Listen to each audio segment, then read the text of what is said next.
तो सभी भाइयों एवं बहनों को नमस्कार। स्वागत है आपका आपके अपने चैनल सक्सेस जंक्शन एक कदम सफलता की ओर में। मेरा नाम है अतुल शुक्ला और हम लेकर के आ गए हैं आपके लिए मध्य प्रदेश पुलिस कांस्टेबल भर्ती 2025 12 नवंबर फर्स्ट शिफ्ट का एग्जाम एनालिसिस 100% रियल और ऑथेंटिक प्रश्न आपके लिए लेकर के आ गए हैं। और देखो, हमने आपसे कहा था भोपाल जंक्शन का कोड आज पूछा गया है और कोड के ऊपर ऑलरेडी हम वीडियो बना चुके हैं। हमने ये कहा था कि ये प्रश्न आगे जरूर पूछे जाएंगे। अब आप देखना, बहुत सारे कोड आपसे आगे पूछे जाएंगे हर शिफ्ट में। ठीक है, तो वीडियो को लाइक करके चैनल को सब्सक्राइब कर दीजिए, जिससे आगे आने वाले सारे वीडियो, सारे स्पेशल वीडियो भी आपके पास में पहुंचते रहें। हर शिफ्ट का एग्जाम एनालिसिस भी आपके पास में पहुंचता रहे। चलिए क्लास शुरू करते हैं। आइए देखते हैं सबसे पहले कि किन किन लोगों ने हमारे पास में प्रश्न भेजे हैं। तो कृष्ण प्रताप तोमर, इनके 74 नंबर आए हैं, इन्होंने प्रश्न भेजे हैं। सुनिधि साके, इनके 79 नंबर आए हैं। आप दोनों लोगों को बहुत बहुत धन्यवाद प्रश्न भेजने के लिए। चलिए शुरुआत करते हैं और आज हम एमपी जीके से शुरुआत करने वाले हैं, क्योंकि आज पूछे गए हैं रेलवे कोड। ठीक है, तो पहला प्रश्न है कि भोपाल जंक्शन का रेलवे कोड बताइए। तो भोपाल जंक्शन का स्टेशन कोड बीपीएल होता है। आपको ऑलरेडी हम वीडियो बना करके पूरी लिस्ट प्रोवाइड करा चुके हैं। जिन लोगों ने हमारे नोट्स लिए हैं उनके पास में इसकी पीडीएफ भी पहुंच गई होगी, है ना। चलिए इसके बारे में आपको बता देते हैं। तो भोपाल स्टेशन का कोड बीपीएल है, या भोपाल का मुख्य रेलवे स्टेशन है और पश्चिम मध्य रेलवे के अंतर्गत आता है। अब यहीं पर स्थित है एक रानी कमलापति कोड। तो रानी कमलापति स्टेशन का कोड भी आपको ध्यान रखना है, इसका कोड RKMP है। बाकी सभी स्टेशनों के कोड, लगभग 50 मुख्य स्टेशनों के कोड ऑलरेडी हम करा चुके हैं। यूट्यूब पर वीडियो भी पड़ी हुई है, सर्च कर लेना स्टेशन कोड बाय सक्सेस जंक्शन, तो मिल जाएगी। और जिन लोगों ने नोट्स लिए हैं उनके पास पीडीएफ भी पहुंच गई होगी, है ना। चलिए आगे बढ़ते हैं। आगे बढ़ने से पहले आप लोगों को बता दें, जिन लोगों का एग्जाम अभी बाकी है और आपकी तैयारी बिल्कुल भी नहीं हुई है, या तैयारी की है आपने लेकिन कॉन्फिडेंस नहीं आ रहा है, तो अभी भी आपके पास में मौका है। आप सक्सेस जंक्शन के कंप्लीट सुपर सिलेक्शन नोट्स लेकर के अपनी तैयारी को और मजबूत कर सकते हैं। यहाँ पर आप देख सकते हैं साकेत महार जी के 84 नंबर आए हैं, जिन्होंने हमारे नोट्स लिए थे। इसके अलावा अरविंद जी के 83 नंबर आए थे मात्र 6 दिनों में नोट्स पढ़ने से, और राजा शर्मा जी के 74 नंबर आए थे मात्र 4 दिनों में नोट्स उन लोगों ने कंप्लीट कर लिए थे। तो आपके पास भी मौका है, अगर आगे आपका एग्जाम है तो आप अभी भी एमपी पुलिस के सुपर सिलेक्शन नोट्स मात्र 179 रुपए में प्राप्त करके अपने नंबर और ज़्यादा इंक्रीज कर सकते हैं। इसमें आपको क्या क्या मिलेगा, तो गणित, रीजनिंग, सामान्य ज्ञान, विज्ञान, एमपी के, इन सबके complete super selection theory notes रहेंगे। साथ ही साथ में सबके कंप्लीट प्रैक्टिस सेट रहेंगे, और जो स्पेशल वीडियो है वो सब आपको मिलेगी। सारी मैराथन आपको यहाँ पर मिलने वाली है। ठीक है, इसके अलावा अगर आपका एमपी एसआई का एग्जाम लगा हुआ है, तो जिस तरह से एमपी आबकारी और एमपी पुलिस में हमारे नोट्स से सीधे सीधे प्रश्न आ रहे हैं, उसी तरह से आपको एमपी एसआई में भी हमारे नोट्स के ही प्रश्न देखने को मिलेंगे। एमपी एसआई के सभी 8-9 सब्जेक्ट के कंप्लीट नोट्स आपको मात्र 199 रुपए में उपलब्ध कराए जा रहे हैं। तो तुरंत आप लोग ये नोट्स ले लीजिए और जल्दी से शामिल हो जाइए हमारे स्पेशल व्हाट्सएप ग्रुप में, जहाँ पर आपको हम एमपी पुलिस और एमपी एसआई, एएसआई, एलडीसी की आपको तैयारी हम वहाँ पर करवाते हैं। वहाँ पर टेस्ट वगैरह भी होती है, लेकिन जो लोग नोट्स लेते हैं केवल उनको ही उस व्हाट्सएप ग्रुप में शामिल किया जाता है। नोट्स प्राप्त कैसे करेंगे, तो बहुत छोटी सी प्रक्रिया है। ये क्यूआर कोड आपको दिखाई दे रहा है, इसका स्क्रीनशॉट ले लीजिए। इसी पर अगर आपको MP police constable, MP ASI, LDC के नोट्स चाहिए तो मात्र 179 का पेमेंट करना है। अगर आपको एमपी एसआई के नोट्स चाहिए तो मात्र 199 का पेमेंट करना है। अगर ये दोनों नोट्स एक साथ में चाहिए तो मात्र 300 रुपए का पेमेंट करके उस पेमेंट का स्क्रीनशॉट इस व्हाट्सएप नंबर 7052547003 इस पर आपको सेंड कर देना है। जैसे स्क्रीनशॉट सेंड करेंगे तुरंत आपको complete super selection notes send कर दी जाएंगे और आपको एमपी पुलिस के व्हाट्सएप ग्रुप में जोड़ दिया जाएगा, जहां पर आगे की सारी पीडीएफ, आगे का एग्जाम एनालिसिस, स्पेशल वीडियो की पीडीएफ सब आपको मिलती रहेंगी। ठीक है, तो जल्दी से नोट्स लेकर के ग्रुप में शामिल हो जाइए। अगला प्रश्न पूछा गया है, सोन नदी की कुल लंबाई कितनी है। तो सोन नदी के बारे में आपको बहुत सारी बातें बता चुके हैं। टोटल लंबाई 784 किलोमीटर है। अब ये एमपी में कितनी बहती है वो आगे आपको बताएंगे। बाकी सोन नदी का उद्गम कई बार पूछा गया, तो अमरकंटक से सोन नदी का उद्गम होता है। इधर नर्मदा निकल जाती है, इधर सोन निकल जाती है। सोन जाकर के गंगा में, पटना में जो है गंगा नदी मिल जाती है। गंगा नदी यहाँ पर कहाँ पर, बंगाल की खाड़ी में गिर जाती है। नर्मदा यहाँ से निकलती है, अरेबियन सी में जाकर के एस्चुरी का निर्माण करते हुए गिर जाती है। इसी के समानांतर ताप्ती भी बहती है। ये भी आपको बहुत सारी चीजें आपको हम बता चुके हैं। सतपुड़ा श्रेणी जो बीच में है वो ताप्ती और नर्मदा को अलग अलग करती है। ठीक है, ये सारी चीजें पूछी जा चुकी है, इसलिए बार बार आपको रिपीट करवाते हैं। देखो, तो सोन नदी के बारे में देख लो। सोन नदी की टोटल लंबाई 784 किलोमीटर है और यह मध्य प्रदेश में 470 किलोमीटर तक बहती है। तो अब एमपी का पूछा गया हो तो 470 हो जाएगा, अगर टोटल पूछी गई होगी तो 784 हो जाएगी। इसका उद्गम मध्य प्रदेश के अमरकंटक पठार से होता है, या बिहार में पटना के पास गंगा नदी में मिल जाती है। ठीक है, तो कुल लंबाई 784 और मध्य प्रदेश में 470, दोनों लंबाइयां आपको ध्यान रखनी है। आगे बढ़ते हैं। एमपी जीके से अगला प्रश्न है कि 1956 में मध्य प्रदेश उच्च न्यायालय की स्थापना कहाँ पर हुई थी? तो जबलपुर में मध्य प्रदेश उच्च न्यायालय की स्थापना 1956 में हुई थी। देख लीजिए, 1956 में मध्य प्रदेश उच्च न्यायालय की स्थापना जबलपुर में हुई थी। उस समय यह राज्य पुनर्गठित अधिनियम 1956 के तहत जबलपुर में स्थापित किया गया था और यह नागपुर से स्थानांतरित किया गया था। पहले ये नागपुर में था, ठीक है। और जब 1956 में ये एमपी अलग बनाया गया, भाई राज्य पुनर्गठन आयोग बना, मध्य प्रदेश अलग हुआ, महाराष्ट्र अलग हुआ, तो नागपुर महाराष्ट्र में चला गया। तो जो हमारी उच्च न्यायालय था उसको उठा करके कहाँ पर शिफ्ट कर दिया? जबलपुर में शिफ्ट कर दिया गया था। अब इसकी 2 खंडपीठ है, तो खंडपीठ से अभी प्रश्न पूछा नहीं गया, लेकिन 101% खंडपीठ से आगे प्रश्न पूछा जाएगा। तो प्रमुख सीट देख लीजिए, उच्च न्यायालय की मुख्य सीट जबलपुर को चुना गया था। स्थानांतरण राज्य के गठन के साथ नगर जो नागपुर उच्च न्यायालय है, जो पहले मध्य प्रांत और बरार का हिस्सा था, वो को मध्य प्रदेश उच्च न्यायालय में विलय कर दिया गया और जबलपुर में स्थानांतरित कर दिया गया था, ठीक है। खंडपीठ देखो, बाद में 1968 में इंदौर और ग्वालियर में उच्च न्यायालय की खंडपीठें भी स्थापित की गई हैं। तो आज आपसे हाईकोर्ट की स्थापना पूछी है, आगे खंडपीठ की स्थापना पूछ सकते हैं। 1968 में ग्वालियर और इंदौर में खंडपीठ का निर्माण किया गया। भोपाल मध्य प्रदेश की राजधानी है, लेकिन यहाँ पर खंडपीठ नहीं है, ध्यान रखना। हमेशा कन्फ्यूजन हो जाता है कि अगर राजधानी है तो जरूर होगा, लेकिन राजधानी में खंडपीठ नहीं है। आगे बढ़ते हैं, उज्जैन की पेंटिंग से प्रश्न पूछा गया था कि उज्जैन में जो है, जो चित्रकारी करने के लिए जो पेंट बनाया जाता है, जो वस्त्र पर बनाया जाता है, वो किस तरह की प्रिंट होती है? तो वो बाटिक प्रिंट के लिए उज्जैन फेमस है। चलिए देख लेते हैं। तो उज्जैन बाटिक प्रिंट के लिए प्रसिद्ध है, जिसे भैरवगढ़ प्रिंट के नाम से भी जाना जाता है। यह मोम प्रतिरोधी रंगाई और छपाई की एक प्राचीन कला है, जो उज्जैन के पास भेरूगढ़ गांव में क्षिप्रा नदी के तट पर विकसित हुई है, ठीक है। तो आज बाटिक प्रिंट के बारे में पूछा गया था। देखो, तो इस कला में कपड़े में, एक मिनट, देखो, इस कला में कपड़े पर डिजाइन बनाने के लिए मोम यानी वैक्स का उपयोग किया जाता है। मोम को कपड़े के कुछ हिस्सों पर लगाकर उन्हें रंग से सुरक्षित रखा जाता है, फिर बाकी हिस्सों को रंगा जाता है, जिसे कलात्मक पैटर्न कहते हैं। इतिहास देख लीजिए, तो बाटिक प्रिंट का यह शिल्प सदियों पुराना है और मुगल काल के दौरान इसको विकसित किया गया था। भौगोलिक महत्व देख लीजिए, इसकी उत्पत्ति भैरवगढ़ गांव में हुई है, जो क्षिप्रा नदी के तट पर स्थित है, और इस क्षेत्र की मिट्टी और पानी की रासायनिक संरचना ने इस शिल्प के विकास में महत्वपूर्ण भूमिका निभाई गई है। तो ध्यान रखना, बाटिक प्रिंट उज्जैन वाला आज पूछा गया था भाई, ठीक है। अगला, मध्य प्रदेश के कृषि जलवायु क्षेत्र पूछे गए हैं कि मध्य प्रदेश में कितने कृषि जलवायु क्षेत्र हैं? तो कुल 11 कृषि जलवायु क्षेत्र हैं। अब देखो, उसके बारे में आपको बता देते हैं, नाम हम बता देंगे, बाकी हमने तो पूरा डिटेल कवर किया है। जो लोग नोट्स लेते हैं उनके पास में जब ये पीडीएफ जाती है तो अच्छे से पढ़ लिया करो, क्योंकि एक एक प्रश्न के बारे में हम डिटेल में आपको जानकारी देते हैं। देखिए, तो मध्य प्रदेश को 11 कृषि जलवायु क्षेत्रों में विभाजित किया गया है। ये क्षेत्र मिट्टी, वर्षा और फसलों के पैटर्न के आधार पर भिन्न भिन्न होते हैं, और ये क्षेत्र उत्तरी मैदान, विंध्य का पहाड़ी क्षेत्र, नर्मदा घाटी और मालवा पठार, इनके आधार पर इनको बनाया गया है। अब देखो, कौन कौन से 11 कृषि जलवायु क्षेत्र हैं, इनके नाम आपको बता दे रहे हैं, बाकी पूरा आप पढ़ लेना। तो एक है, पहला है सतपुड़ा पहाड़, फिर है पश्चिमी विंध्य, फिर बुंदेलखंड, उसके बाद में 4 नंबर पर है नर्मदा घाटी, 5 नंबर पर पूर्वी मालवा, 6 नंबर पर मध्य मालवा, 7 नंबर पर उत्तर पश्चिमी विंध्य, 8 नंबर पर उत्तरी मैदान, 9 नंबर पर उत्तर पूर्वी मैदान, 10 नंबर पर बघेलखंड का पठार, और 11 नंबर पर छत्तीसगढ़ बेसिन है। इसकी क्या क्या विशेषता है वो भी हमने आपको बता दिया है, तो जब आप नोट्स लेंगे इसको आराम से आप लोग पढ़ सकते हैं। आगे बढ़ते हैं, अगला प्रश्न नंबर 6 है कि 1952 में हुए चुनाव के बाद मध्य प्रदेश सरकार कितने साल चली थी? आपको पता है, भारत में पहली बार 1951 में चुनाव हुए थे, 52 में रिजल्ट आया था। तो पूछा गया भाई, मध्य प्रदेश की सरकार कितने साल तक चली थी? तो आप सबको पता है, मध्य प्रदेश का पुनर्गठन 1956 में किया गया, ठीक है। तो 52 में जो सरकार बनी थी वो 1956 में आकर के समाप्त कर दी गई और मध्य प्रदेश का पुनर्गठन किया गया। तो ये आपकी 4 साल तक चली थी, 4 साल को ही सही माना जाएगा। तो देखो, अंग्रेजों से मुक्ति पाने के बाद में 26 जनवरी 1950 को संविधान लागू हुआ, तो 1952 में पहले आम चुनाव संपन्न हुए। इसी कारण संसद का विधानमंडल अस्तित्व में आया, ठीक है। पहली बार विधानसभाएं बनाई गई, मध्य प्रदेश की भी विधानसभा बनाई गई। इसके बाद 1956 में राज्यों के पुनर्गठन की कवायद के परिणाम स्वरूप 1 नवंबर 1956 को देश में एक नया राज्य यानी कि मध्य प्रदेश अस्तित्व में आया। तो 1952 से लेकर के 1956 तक आप काउंट कर लीजिए, 4 साल होंगे, 4 साल इसका आंसर हो जाएगा। आगे बढ़ते हैं, उपराष्ट्रपति के चुनाव में कौन कौन हिस्सा लेता है? तो दोनों सदनों के निर्वाचित और मनोनीत सब सदस्य जो है वो भाग लेते हैं, लेकिन किसी भी राज्य या फिर विधानसभा के सदस्य इसमें भाग नहीं लेते हैं। तो दोनों सदनों के सदस्य इसका सही आंसर हो जाएगा। उपराष्ट्रपति देश का दूसरा सबसे बड़ा जो है पद होता है। उपराष्ट्रपति का चुनाव अप्रत्यक्ष रूप से संसद के दोनों सदनों के सदस्य, चाहे वो निर्वाचित हों या मनोनीत हों, इन सब से मिलकर के बने निर्वाचक मंडल के द्वारा किया जाता है। उन्हें वरीयता और आधिकारिक अधिकार में राष्ट्रपति के बगल में एक स्थान दिया जाता है।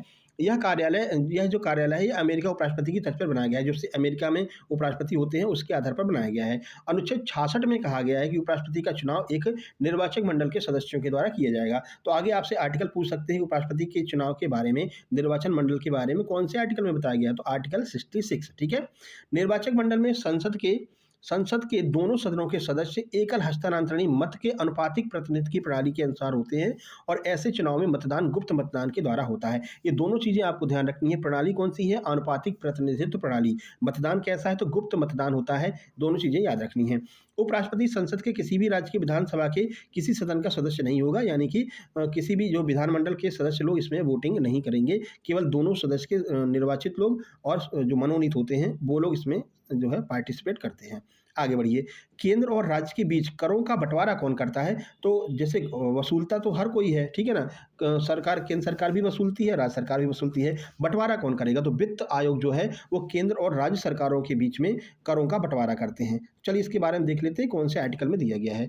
तो केंद्र और राज्य सरकार, एक मिनट, देखिए, तो केंद्र और राज्यों के बीच कर का बंटवारा वित्त आयोग करता है। भारतीय संविधान के अनुच्छेद 280 के तहत गठित यह संवैधानिक निकाय केंद्र और राज्यों के बीच करों के वितरण पर राष्ट्रपति को अपनी सिफारिशें देता है। यानी वित्त आयोग राष्ट्रपति से कहता है कि आप जो है इस तरह से इनका बंटवारा कर दो, तो फिर राष्ट्रपति इसको कर देता है, लेकिन मेन काम उसमें वित्त आयोग का ही होता है। तो वित्त आयोग का कार्य क्या है? यह सिफारिश करता है कि करों से होने वाली कुल आय को केंद्र और राज्यों के बीच में कैसे बांटा जाए ताकि वित्तीय संबंध जो है वो संतुलित बने रहें। तो सिफारिशों का आधार वित्त आयोग के केंद्रीय करों में हिस्सेदारी का सूत्र निर्धारित करता है। राष्ट्रपति इस पर निर्णय करता है और फिर वित्त आयोग जो है इन दोनों लोगों को बराबर बराबर बांट देता है, या फिर जो भी उनका टारगेट होता है उस हिसाब से बांट दिया जाता है। अगला देखिए, स्टैटिक जीके का प्रश्न पूछा गया है। हमारी स्टैटिक जीके की पीडीएफ में से सीधे सीधे आया है। तो जिन लोगों ने नोट्स लिए हैं ऊपर देखना, स्टैटिक जीके की एक पीडीएफ आपको दी गई होगी, उसमें ये प्रश्न सीधे सीधे मिलेगा। भारत का सबसे ऊंचा बांध पूछा गया था। अगर टिहरी ऑप्शन में था तो टिहरी ही आपका आंसर होगा। टिहरी अगर नहीं है उसके बाद में भाखड़ा नागल को हम मानेंगे। ठीक है, पहले स्थान पर टिहरी को ही माना जाता है। तो चलिए देख लेते हैं। भारत का सबसे ऊंचा बांध टिहरी बांध है, जो उत्तराखंड में भागीरथी नदी पर स्थित है। इसकी ऊंचाई 260.5 मीटर है। भाखड़ा नागल बांध एक बहुत बड़ा और महत्वपूर्ण बांध है, लेकिन यह भारत का दूसरा सबसे ऊंचा है। सबसे ऊंचा नहीं है, दूसरा सबसे ऊंचा है, क्योंकि भाखड़ा नागल की ऊंचाई 225.55 मीटर है और यह भारत का दूसरा सबसे ऊंचा बांध है। तो सबसे ऊंचा टिहरी डैम हो गया, जो कि उत्तराखंड में है, 260 ऊंचाई है, भागीरथी नदी पर स्थित है, ये भी आपको ध्यान रखना, टिहरी डैम। वहीं जो भारत का दूसरा सबसे ऊंचा डैम है वो है भाखड़ा नागल बांध। ठीक है, तो दूसरे नंबर का है, ऊंचाई 225.55 है और ये सतलुज नदी पर स्थित है। इतना बेसिक जानकारी आपको होनी चाहिए। आगे, झेलम नदी से यहाँ पर जो है कथन बना करके प्रश्न पूछे गए थे। ठीक है कि ये सही है, ये सही है, तीनों सही हैं। उसमें ये बोला गया था कि इसमें से कौन सा गलत है। तो जो इसमें ये बोला गया था कि भाई झेलम नदी चीन से भी होकर के बहती है, तो ऐसा नहीं है, चीन में नहीं जाती है। अब कहाँ कहाँ बहती है वो देख लो। तो झेलम नदी भारत के जम्मू और कश्मीर से निकल करके पाकिस्तान के आज़ाद कश्मीर, पंजाब प्रांत से होकर के बहती है। यह भारत में बैरीनाग से निकलती है। कहाँ से निकलती है? बैरीनाग झील से। ठीक है, श्रीनगर और बूलर झील से गुजरती है और फिर एक गहरी घाटी से होते हुए पाकिस्तान में प्रवेश करती है। यह पाकिस्तान के पंजाब प्रांत से गुजरती हुई अंत में चिनाब नदी में जाकर के मिल जाती है। ठीक है, तो देखो भारत में कहाँ कहाँ बहती है ये देख लो। तो नदी का उद्गम बैरीनाग जम्मू कश्मीर से होता है और यह श्रीनगर, वुलर झील और बारामूला से होकर के गुजरती है। पाकिस्तान में कहाँ जाती है? तो नदी बारामूला से पाकिस्तान प्रशासित कश्मीर में प्रवेश करती है, पीओके में, और फिर पाकिस्तान के पंजाब प्रांत में बहती हुई या मुजफ्फराबाद और मीरपुर जैसे क्षेत्रों से भी गुजरती है। अन्य कौन कौन सी नदियां हैं झेलम की? तो झेलम घाटी से होकर के बहती है और किशन गंगा यानी नीलम नदी और पूंछ जैसी इसकी सहायक नदियां इसमें आकर के मिलती हैं और फिर ये जाकर के अन्य नदी में मिल जाती है। तो कुल मिलाकर के ये पूछा गया था कहाँ कहाँ से बहती है, तो भारत और पाकिस्तान से बहती है। ठीक है, चाइना में नहीं जाती है और यही आपका आंसर हो जाएगा। ऑप्शन नंबर 1 चाइना दिया गया था। चलो, 2018 एशियन गेम्स में भारत ने कुल कितने स्वर्ण पदक जीते थे? तो कुल 15 स्वर्ण पदक 2018 एशियन गेम्स में भारत ने जीते थे। आइए देख लेते हैं कितने पूरे टोटल पदक की बात कर लेते हैं। Asian game 2018 Jakarta, Palembang, Indonesia में आयोजित किए गए थे। पहली बात मोस्ट इंपोर्टेंट ध्यान रखना। ठीक है, अभी कल हमने एक वीडियो डाला है 2020 से लेकर के 2025 तक जितने भी साहित्यिक पुरस्कार दिए गए हैं या फिर स्पोर्ट्स अवार्ड दिए गए हैं उनको कल हमने कवर किया है, क्योंकि ऐसे पुराने प्रश्नों को पूछ रहा है ना। तो कल शाम को वीडियो डाला है, आप लोग जाकर के देख लेना। उसकी पीडीएफ व्हाट्सएप ग्रुप में डाल दी गई है। जो लोग नोट्स लेते हैं उनको उस व्हाट्सएप ग्रुप में ऐड किया जाता है, उसमें पीडीएफ डाल दी गई है। देखिए, तो अब हम बात कर लेते हैं। टोटल 69 पदक जीते थे, जिसमें 15 गोल्ड मेडल थे। विभिन्न स्रोतों के अनुसार पदक की संख्या में थोड़ा अंतर है, लेकिन मुख्य आंकड़े जो मतलब कि माना जाता है आधिकारिक रूप से तो कुल गोल्ड मेडल हमारे पास में 15 हैं, जिसमें 69 पदक टोटल हमने जीते हैं। टोटल 69 पदक थे। आइए देख लेते हैं इसमें सिल्वर और जो है ब्रॉन्ज भी देख लेते हैं। तो 15 गोल्ड, 69 पदक, 24 इसमें सिल्वर पदक है और 30 इसमें ब्रॉन्ज हैं, 24 रजत हैं और 30 कांस्य पदक हैं और 15 गोल्ड मेडल हैं। कुल मिलाकर के हमने 69 पदक जीते हैं। यह प्रदर्शन एशियाई खेलों के इतिहास में भारत का उस समय तक का सर्वश्रेष्ठ प्रदर्शन माना गया था। चलो अगला देखो, लाल लिटमस को नीले लिटमस में कौन बदल देता है? सिरका, नींबू, ऐसा क्षार ऑप्शन में दिया गया था। तो जो क्षार होते हैं, जो बेस होते हैं, वो लाल लिटमस को नीले लिटमस में बदलते हैं। वहीं पर जो सिरका, नींबू जैसे अम्ल हैं, वो नीले लिटमस को लाल लिटमस में बदलते हैं। चलिए यहाँ पर देख लेते हैं पूरी जानकारी। तो लाल लिटमस को नीले रंग में बेस बदलता है कौन? क्षार जो है वो बदलता है। अम्ल नीले लिटमस को लाल कर देता है। तो ध्यान रखना, क्षार क्या करता है? क्षार लाल लिटमस को नीला करता है। अम्ल क्या करते हैं? नीले लिटमस को लाल करते हैं। दोनों में कंफ्यूजन होता है, लेकिन ध्यान रखना, ठीक है। देखो, क्षार क्या होता है? तो कोई भी पदार्थ जो लाल लिटमस को नीला कर देता है वह क्षारीय प्रकृति का होता है। उदाहरण के लिए चूने का पानी हो गया, बेकिंग सोडा हो गया, वॉशिंग सोडा हो गया, ये सारे घोल जो है वो क्षारीय होते हैं। NaOH हो गया, जैसे अपन जो वो पीते हैं, क्या कहते हैं, इनो पीते हैं, वो भी क्षार होता है, ठीक है ना। तो ये आपको ध्यान रखना है। अब हम अम्ल की बात करते हैं। इसके विपरीत जो अम्ल होते हैं वो नीले लिटमस पेपर को लाल रंग का कर देते हैं। अनील, ध्यान रखना, अनील, अनील। तो आ से अम्ल हो गया, नी से नीले लिटमस को, ला से लाल लिटमस में कर देते हैं। अनील शब्द याद रखोगे तो आपको हमेशा याद रहेगा, कोई भी कंफ्यूजन नहीं रहेगा, ठीक है। वहीं अगर हम उदासीन पदार्थ की बात करते हैं तो जिनका pH मान 7 होता है, जैसे कि शुद्ध पानी हो गया, ये लिटमस के रंग को परिवर्तित नहीं करते हैं, ना लाल करते हैं ना नीला करते हैं, वैसे का वैसा ही लिटमस रंग होता है, ठीक है भाई। आगे बढ़ते हैं। 13 नंबर देखो, कंडीशन बना करके दिया है कि एक नदी पर लोहे का पुल बना हुआ है, उस पर किस धातु का लेपन किया जाए जिससे कि उस पर संक्षारण ना हो, यानी कि उस पर जंग ना लगे। तो संक्षारण से और प्रकीर्णन से, वर्ण विक्षेपण से लगातार प्रश्न पूछे जा रहे हैं। तो जिंक का लेपन किया जाता है जिससे कि उस पर जंग नहीं लगती है। देखिए, तो लोहे के पुल को संक्षारण से बचाने के लिए उस पर जस्ता यानी जिंक धातु का लेपन करना चाहिए। आप देखते भी होंगे जो बड़े बड़े ब्रिज होते हैं, जो बड़े बड़े रेलवे पुल होते हैं, वो सिल्वर कलर के कलर किए रहते हैं, ठीक है ना। उस पर जिंक धातु का लेपन लगाया जाता है। यह प्रक्रिया गैल्वनीकरण कहलाती है, गैल्वनाइजेशन कहलाती है, जिसमें लोहे पर जिंक की एक परत चढ़ाई जाती है। जिंक की यह परत एक सुरक्षात्मक बाधा का काम करती है जो लोहे को हवा और पानी के संपर्क में आने से रोकती है। और अगर परत खरोंच भी जाए तो भी जिंक लोहे से पहले संचारित होकर के पुल की रक्षा करता है, ठीक है ना। तो ध्यान रखना, जो सिल्वर कलर का पेंट होता है वो जिंक की परत चढ़ाई जाती है लोहे पर, जिससे कि उसमें जंग ना लगे। और इस प्रक्रिया को हम गैल्वनाइजेशन कहते हैं, गैल्वनीकरण कहते हैं। ये भी कई बार पूछा गया है। अगला, घरों में लगाया जाने वाला जो अर्थ यानी अर्थ का जो फ्यूज तार होता है वो किस रंग का होता है? तो अर्थ के तार के बारे में पूछा गया था। हम आपको तीनों तार के बारे में बता देते हैं। तो अर्थ का तार जो है वो हरे रंग का होता है। अब आइए देख लेते हैं। तो घरों में लगाया जाने वाला अर्थ यानी कि ग्राउंडिंग का फ्यूज तार का रंग हरा होता है। यह सुरक्षा के लिए होता है और बिजली के झटके से बचाने में मदद करता है। तो अर्थ के तार का रंग हरा होता है। अन्य तारों के रंग देख लो, तो ये आपका लाल रंग का जो लाइव या फिर जो फेस तार होता है, जिसे हम कहते हैं फेस का तार, ये फेस का तार लाल रंग का होता है और जो न्यूट्रल तार होता है वो काले रंग का होता है और अर्थ का तार हरा रंग का होता है। तो तीनों तार हमने बता दिए हैं, आगे आपसे पूछा जा सकता है। अगला देखो, मनुष्य के बालों के विकास के लिए कौन उत्तरदायी होता है? तो पोषण और आनुवंशिकी कारण, ये दोनों इसके लिए उत्तरदायी होते हैं। चलिए देख लीजिए। तो मनुष्य के बालों के विकास के लिए आनुवंशिक कारक और पोषण दोनों जिम्मेदार हैं, लेकिन ये दोनों ही एक दूसरे पर निर्भर करते हैं। आनुवंशिकी बालों की बनावट, रंग और घनत्व जैसे गुणों पर निर्धारित करती है, यानी कैसे इसके बाल होंगे, ब्राउन होंगे कि ब्लैक होंगे कि सुनहरे होंगे, वो सब आनुवंशिकी के आधार पर निर्धारित होता है। जबकि पोषण बालों के स्वास्थ्य और वृद्धि के लिए आवश्यक है, जिसमें विटामिन, खनिज और प्रोटीन, ये सब चीज़ें अगर मिलती रहेंगी तो जो आपके बाल हैं उनको पोषण मिलता रहेगा और वो स्वस्थ रहेंगे, ठीक है ना। तो आनुवांशिक कारण देख लो, तो जीन आनुवांशिक कारण बालों के विकास के पैटर्न, घनत्व और लंबाई और रंग को नियंत्रित करता है। वंशानुगत विकार भी होते हैं, आपने देखे होंगे आपके पिताजी के अगर आगे वाले बाल सर के आगे वाले बाल अगर नहीं है तो कुछ टाइम के बाद में आपके बाल भी झड़ जाते हैं, तो ये आनुवांशिक होता है, ठीक है। तो बालों के विकास को प्रभावित करने वाले कुछ आनुवांशिक विकार भी हो सकते हैं। वहीं अगर हम पोषण की बात करें तो विटामिन सबसे ज़्यादा महत्वपूर्ण होता है। बायोटिन होता है B7, बालों की मजबूती और विकास में मदद करता है। विटामिन D नए बालों के विकास में सहायता देता है। विटामिन A बालों के रोम को स्वस्थ रखता है और नए बाल उगाने में मदद करता है। विटामिन C और ये जो है वो ऑक्सीडेंट होते हैं, जो बालों को ऑक्सीडेटिव तनाव से बचाते हैं और कोलेजन के उत्पादन को बढ़ावा देते हैं। तो दोनों चीज़ों की आवश्यकता होती है अगर बालों को स्वस्थ रखना है, ठीक है। चलो आगे बढ़ते हैं। स्पीड ज़्यादा तेज तो नहीं है, है ना? हम चाहते हैं भाई कम समय में ज़्यादा प्रश्न आप तक पहुँच सकें, है ना? ये नहीं कि 3-4 प्रश्न लेकर के आए, पूरा 1 घंटा तुम्हारा खा गए, ये काम अपना नहीं है। देखो गणित की बात करते हैं तो 2 वृत्त हैं जिनमें एक की त्रिज्या 3 सेंटीमीटर है, दूसरे की त्रिज्या 2 सेंटीमीटर है। दोनों वृत्त से कितनी स्पर्श रेखाएँ खींची जा सकती हैं? यह प्रश्न पूछा गया था। अगला देखो, एक छात्र एक परीक्षा में औसत मतलब कि एक पूरा क्लास है, तो एक परीक्षा में औसतन 60 अंक हैं, ठीक है? एक छात्रा के एक परीक्षा में 60 अंक है, एक विषय में 70 की बजाय 40 लिख दिया जाता है, तो बताइए उसके एवरेज पर क्या फ़र्क पड़ेगा? यह आपसे पूछा गया था। उसके बाद में 1200 का 10% कितना होगा? ये आपसे पूछा गया था। गोले के आयतन और शंकु के आयतन से एक-एक प्रश्न पूछा गया था। 2 प्रश्न परसेंटेज के पूछे गए थे। कुछ अन्य प्रश्न हैं, आइए देख लेते हैं कुछ अन्य प्रश्न। तो किसी वस्तु का क्रय मूल्य ₹150 है, 10% की छूट दी जाती है, तो भाई कितने रुपए जो है बट्टे के रूप में दिए गए हैं? उसके बाद में एक वस्तु पर 2 क्रमिक जो है बट्टे दिए जाते हैं, 20% और 10% का, तो भाई टोटल कितना बट्टा दिया गया है? ये आपसे पूछा गया था। A plus B, AB upon 100 वाले सूत्र से ये वाला सॉल्व कर सकते हैं।